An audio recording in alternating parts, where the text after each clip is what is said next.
Squid Game bukan sekadar tontonan. Ini adalah salah satu serial paling brutal yang pernah dibuat. 456 orang miskin bertaruh nyawa demi utang yang tak bisa mereka bayar. Setiap permainan terlihat kekanak-kanakan, tapi hadiahnya adalah uang. Dan kegagalan berarti kematian. Dunia menonton dengan takjub. Tapi yang banyak orang tidak tahu adalah permainan-permainan itu bukan fiksi. Mereka adalah permainan nyata yang pernah dimainkan oleh anak-anak Korea di lapangan tanah, bertelanjang kaki, tanpa pengaman. Dan di balik setiap aturan permainan, tersembunyi sejarah kelam tentang kemiskinan, trauma, dan bagaimana dunia mengajarkan kita sejak kecil bahwa hanya pemenang yang pantas hidup.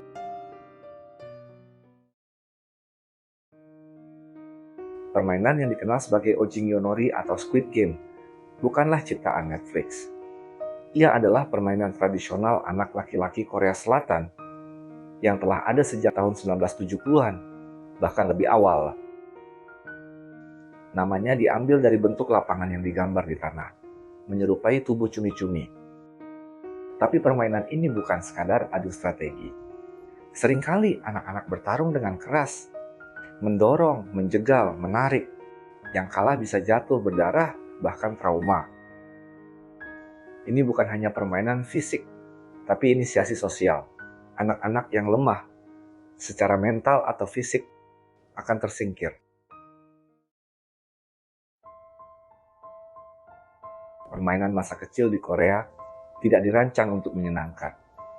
Mereka mencerminkan struktur sosial, nilai kolektif, dan sistem yang keras. Ambil contoh permainan Mugung Hwakochi Pyeotsumnida yang dikenal dunia sebagai Red Light Green Light.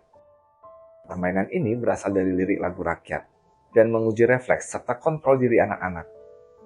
Satu kesalahan kecil dan satu gerakan saat dilarang, kamu akan tersingkir. Persis seperti dunia dewasa yang menuntut kesempurnaan. Permainan dakji atau lemparan kertas lipat tampak sederhana, tapi menciptakan hierarki sosial. Siapa yang kuat, siapa yang kalah. Yang menang, mengambil dakji lawan. Yang kalah, kehilangan harga diri. Bahkan permainan kelereng, yang dalam Squid Game menjadi salah satu yang paling emosional, adalah permainan kepercayaan dan pengkhianatan. Kamu bisa bermain jujur atau menipu agar menang. Dan semua ini berlangsung di masa kanak-kanak. Dalam masyarakat Korea yang pasca perang, tertekan, dan sangat kompetitif, permainan menjadi cermin dari dunia yang lebih besar. Karena permainan bukanlah pelarian dari realitas, tapi simulasi kecil dari kerasnya hidup.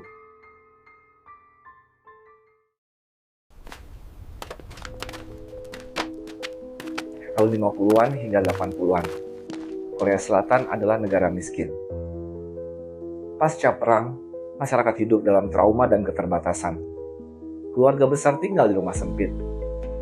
Anak-anak harus mencari hiburan sendiri di jalanan, tanah lapang, atau lorong kampung. Bagi mereka, permainan adalah pelarian, sekaligus latihan. Karena begitu dewasa, kehidupan bukan mainan. Bekerja keras bukan pilihan, tapi kebutuhan untuk bertahan hidup. Dan disitulah akar dari mentalitas kompetisi ekstrim Korea bermula. Dari permainan anak, ke dunia pendidikan, hingga ke dunia kerja.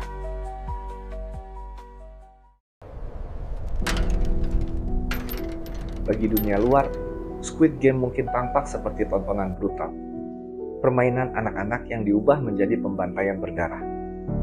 Tapi bagi masyarakat Korea Selatan, serial ini terasa terlalu dekat dengan kenyataan. Karena di balik warna-warna mencolok dan permainan masa kecil, Squid Game menyembunyikan potret sosial paling kelam dari Korea modern.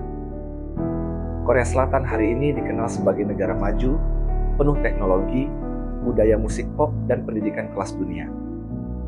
Tapi di balik itu, tersembunyi angka-angka yang menakutkan.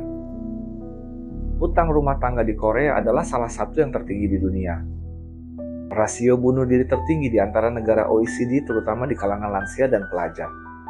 Dan tekanan hidup yang luar biasa, dari sekolah, universitas, hingga dunia kerja. Masyarakat Korea hidup dalam dunia kompetisi tanpa akhir. Jika kamu tidak masuk 1% teratas, kamu akan tersingkir. Dan itulah yang ditunjukkan Squid Game. Orang-orang yang terlilit utang bekerja mati-matian, tapi tetap gagal. Hanya ada dua posisi, pemenang atau kematian. Setiap permainan dalam serial itu punya makna. Red light, green light bukan sekadar refleks. Itu adalah metafora bagi dunia yang mematikan. Permainan kelereng menunjukkan bagaimana kadang kita harus mengkhianati orang terdekat demi bertahan. Dan permainan Glass Bridge adalah metafora untuk setiap pilihan dalam hidup.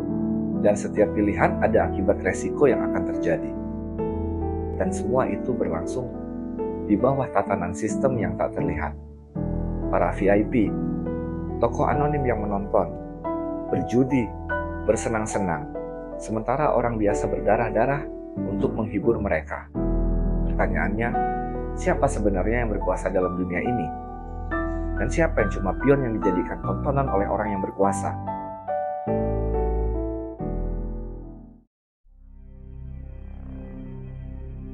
Permainan seharusnya menjadi bagian dari masa kecil, sarana tumbuh, tertawa, dan belajar bekerja sama.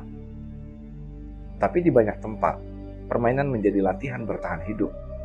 Anak-anak belajar sejak dini bahwa dunia tidak adil, bahwa yang kuat menang dan yang lemah dilupakan, bahwa teman bisa menjadi lawan, dan bahwa tidak semua yang kalah diberi kesempatan kedua. Mereka bermain bukan untuk bersenang-senang. Mereka bermain karena itu satu-satunya cara untuk merasa hidup. Dan saat mereka tumbuh, permainan itu berubah bentuk. Dari adu cepat ke adu nilai.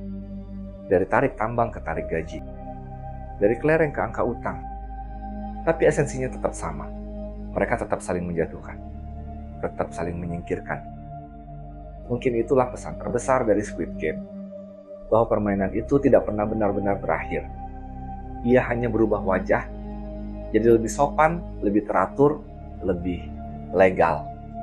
Dan yang paling tragis, sebagian dari kita bahkan tidak sadar bahwa kita sedang bermain.